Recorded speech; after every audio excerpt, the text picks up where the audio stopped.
Welcome to the Emotional Eating Unwrapped podcast. I'm your host, Alana Kessler, an emotional eating and weight loss coach for women looking to fall in love with eating, create healthy attachments with food, and lose weight sustainably. Hello, and welcome to another new episode of Emotional Eating Unwrapped. I'm your host, Alana Kessler. I am so happy to be here today in the beginning of summer. It's like my favorite time of the year. Not only is it light for a really long time, June 20th, June 21st are like my two favorite days of the year because it's just daylight for such a long time. And since I moved to Louisville, Kentucky, it's closer to the limit of the time zone, the Eastern time zone. And so actually sunset isn't until 10 p.m. And so I'm just living my best life here with so much daylight. And yeah, I'm happy to be here today because today's episode is inspired by something that I myself have personally experienced and have done a couple times in my time being coached by different coaches and receiving different support, and also things that I've observed through my own experience with my own clients and when I'm coaching them. And what we're going to talk about today is this mindset block that happens when we decide to invest and receive support for ourselves from a coach. And why I wanted to talk about this today is because I think that this happens to so many more people than we think. And I think that when we decide to invest in coaching and to trust someone, it's no small thing.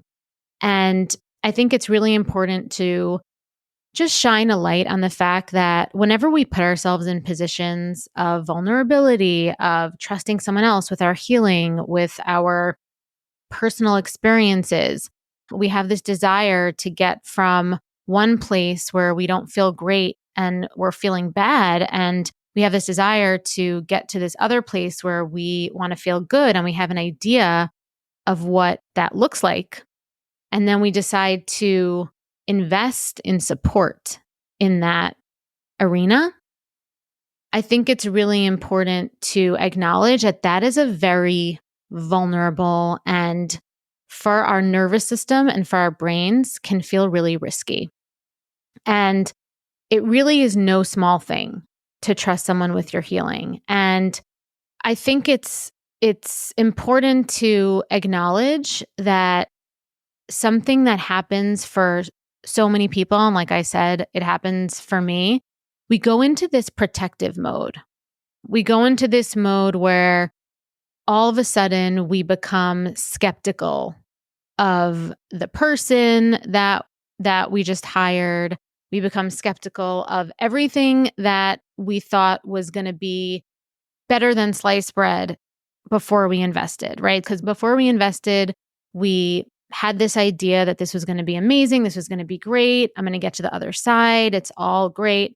And then all of a sudden we make that investment. We trust this person. And now we're becoming skeptical and actually looking to poke holes and find ways to undermine that support. And I'll tell you that I've done this before. And it is almost like, I think it's important to acknowledge that it's almost an unconscious, and it's a normal thing. It is just our nature to be protective when we put ourselves in a space of vulnerability, when we put ourselves in a space of letting go of control, of trusting someone else.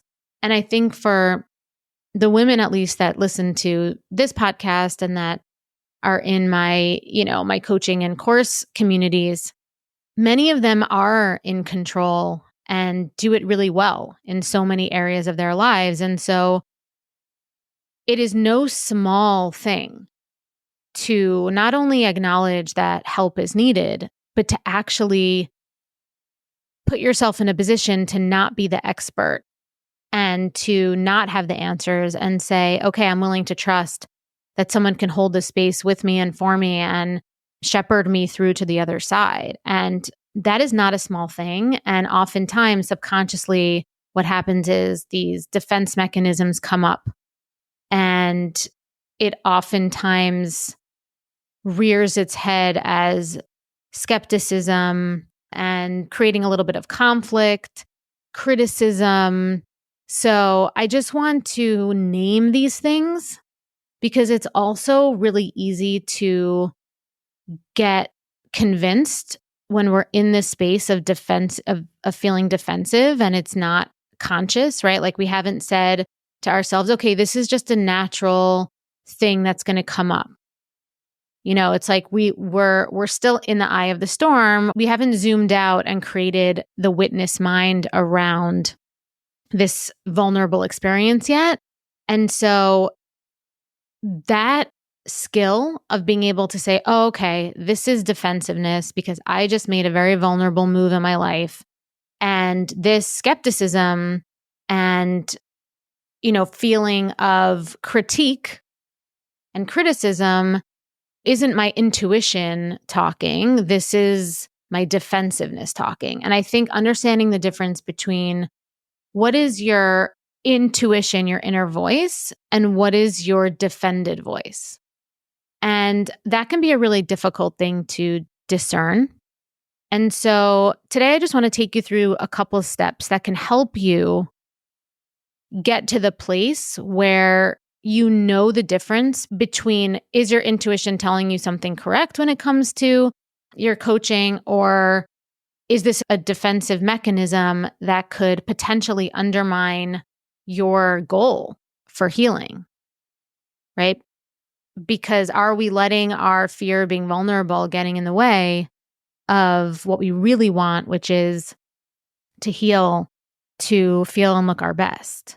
So let's go into the ways that you can feel more empowered in your decision and be able to hold space for the discomfort of being vulnerable, and even recognize the defensive feeling and be able to live in that feeling of defensiveness, but you're also able to shift your mindset so that you can recognize and almost be the coach to your, almost be the coach to yourself, where you could say to yourself, okay, I'm feeling this way, but I think this might be my defensiveness speaking. Let me take this feeling through a process and see if I can find a more clear-cut answer, whether I'm just being skeptical and critical because I'm feeling defensive or scared or vulnerable, or whether or not this is true and, maybe I hired the wrong coach and this isn't going to work for me. So the first thing that it's important that you do is that you do the due diligence you need to do for yourself in advance so that you can feel really empowered in your decision, right? So this means that you're not just going to get caught up in somebody's marketing. You're not going to get caught up in somebody's Disney movie that they're putting in front of you. You're not going to get caught up in the hype, because it's really, marketing is a real thing in this industry. Marketing is a real thing, and it's really easy to get activated, for people to activate your emotions and get you to buy into what they're selling and keep you in that state of not being discerning. And that's where what happens is, if you don't practice discernment in your decision-making process for when you're going to hire somebody as your guide, as your coach, as your support system, and you bypass that discernment process, that's when you trigger your nervous system to become skeptical and defensive once you commit.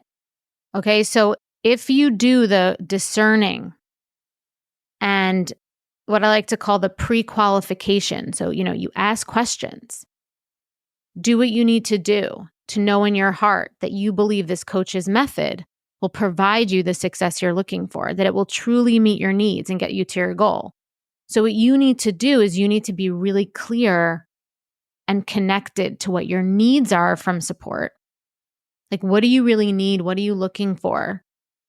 And what are your actual goals? And you need to make sure that the support you're investing in can get you to the goal practically, right? Not just in flowery language. Okay. It's like any relationship, right? I talk to the women that I work with a lot about this because, as you know, for me, healing emotional eating, weight loss, everything is very holistic in this holistic ecosystem that's connected to feeling connected to yourself, feeling connected to others, being able to create the life you deserve. And that includes love and connection.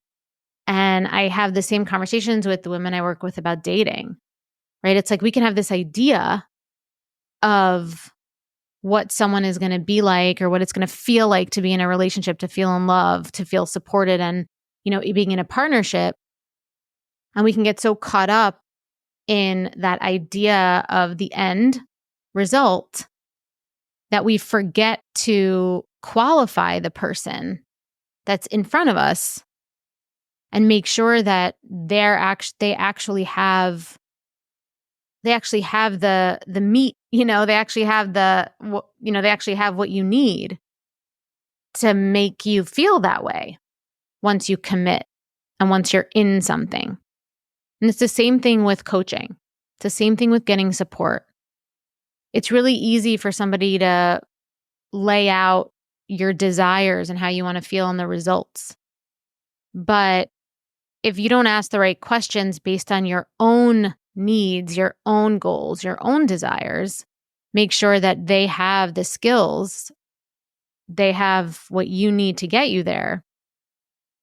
That's what you need to do. And that's something that is your responsibility to do before. And therefore, when you do that, that's not necessarily going to completely eliminate that vulnerable feeling once you do commit, but it's going to make you feel a lot more empowered and a lot more like you have a tangible reason and you're not just blindly in blind faith, just trusting somebody because you have those answers in advance.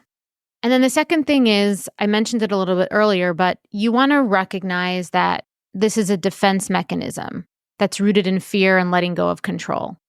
Okay, so all of the critiques, the criticism, any negativity that comes up, any kind of, again, like I said, skepticism or kind of trying to poke holes in whatever the coach's framework is or something like that, really just pushing back a lot. If you notice that you do that, you're pushing back or you're kind of resisting, recognize that this is a defense mechanism that's rooted in fear and letting go of control. Because like I said earlier, when we get to the place in our journey where we are like, I need help, I need support, and we start to imagine what that's going to be, it's really easy to get into this rumination place and this place of optimism, right? Because it takes a lot of courage to, one, admit that you need help, and two, to actually take the action steps and make the effort to get help. And it feels really empowering to admit that you need help and then to start taking the steps to get help. And it puts us in a really optimistic state, right? We start looking for evidence that it's going to work for us because we did the hard work of acknowledging that we need support, right? We've come out of the place where we don't want support. We've done the self-worth work where we're like, okay, I deserve to live a better life. I deserve to achieve my goals. I deserve to look and feel how I want. And I also have the self-worth to recognize that I don't need to do it alone and that I can seek out support. And once you get to that place, there's a certain relief that leads to optimism. And then what happens is that we start looking for things to verify that optimism. And we start wanting to believe that people could help us and that people have that answer. And that's when we're most susceptible to buying into something unless we do the step we did before, which is the discernment part. And so what happens is if you don't do the discernment part and you end up going into something without that part, you can go from optimism to pessimism really quickly. And the truth is that happens anyway a little bit, right? If you think about if you've ever gotten help before, right? Like you invest and there's this sense of possibility, optimism, everything like that. And it's all, roses and rainbows. And then you start and it's really happening now. And all of a sudden it's like, you notice that your brain and your nervous system is starting to try and give you evidence that it's not the right thing. That will happen for most people anyway. But that is something that is really important that you really, really recognize and remember is just the natural defense protective mechanism that happens when you invest. And that you don't want to stay in this skeptical place. It's your job, and this is what I really want this episode to be about, is that when we can really believe that our feelings are the reality. But most of the time, and I would say like 90 to 95% of the time, what we feel is not the reality. What we feel is just an invitation to explore deeper what the reality is so that we can be there for ourselves in a way that supports ourselves to the highest degree. And we don't sabotage ourselves.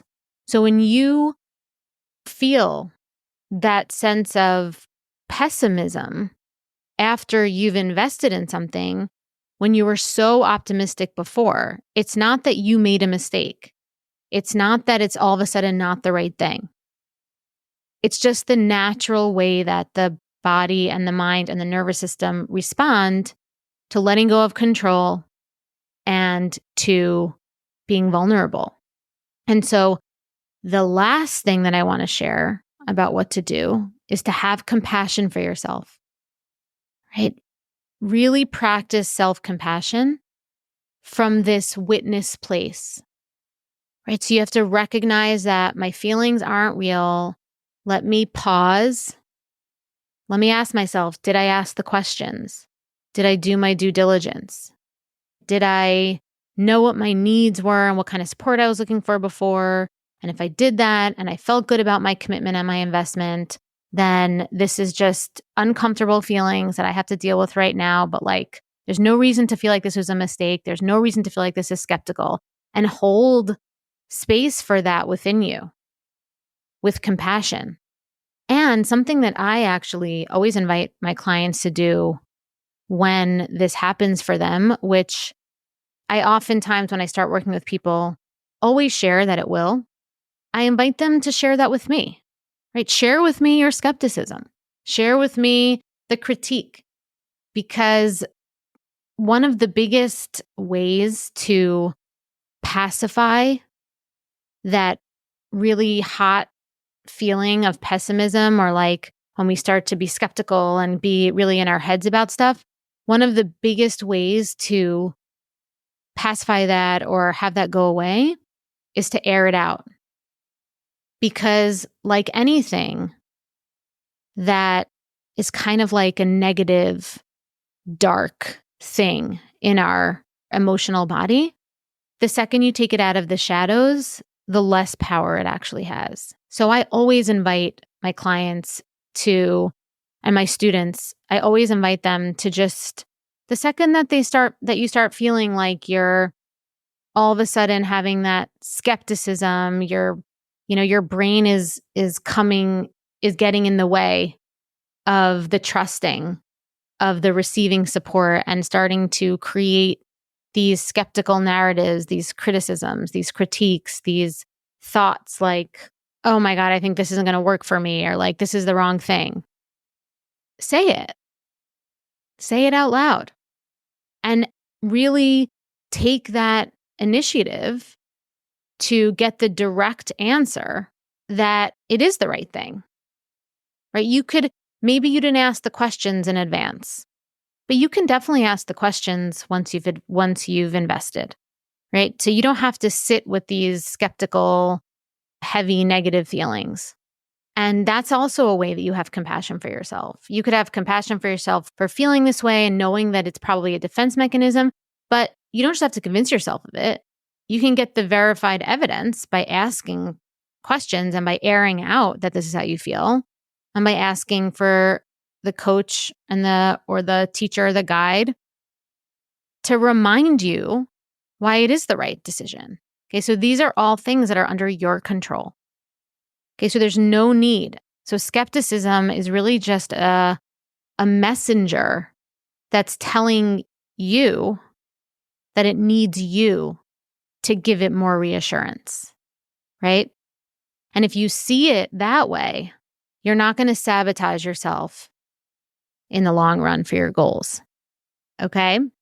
So let me know what you think about this. Have you had this experience before where you've invested in something and, you've had this really optimistic feeling in advance, or even when you did commit, you had this kind of Disney movie type of idea about it, and then you started and all of a sudden it flipped a switch and it just all of a sudden felt really heavy and negative? If you have, I'd love to hear about it. If you have any questions about this, like I said in other episodes, we have a Q&A tab. Cassie, my co-pilot Cassie, and I love doing the Q&A episode. So please feel free to ask us any questions that you might have, and we would love to answer them for you. So thank you again so much for joining me today. And don't forget to join me again next week. Please subscribe, leave a review. I love sharing these topics with you about emotional eating so that you can fall in love with eating and start losing weight, keeping it off with sustainable strategies, self-love, and lasting change. And please, if you found this episode helpful, share it, leave a review, subscribe. I also have tons of free resources on my website to support you on your journey to loving food and losing weight. Just go to www.bewellbyak.com. And until next time, I'm Alana, and thank you for listening to Emotional Eating Unwrapped.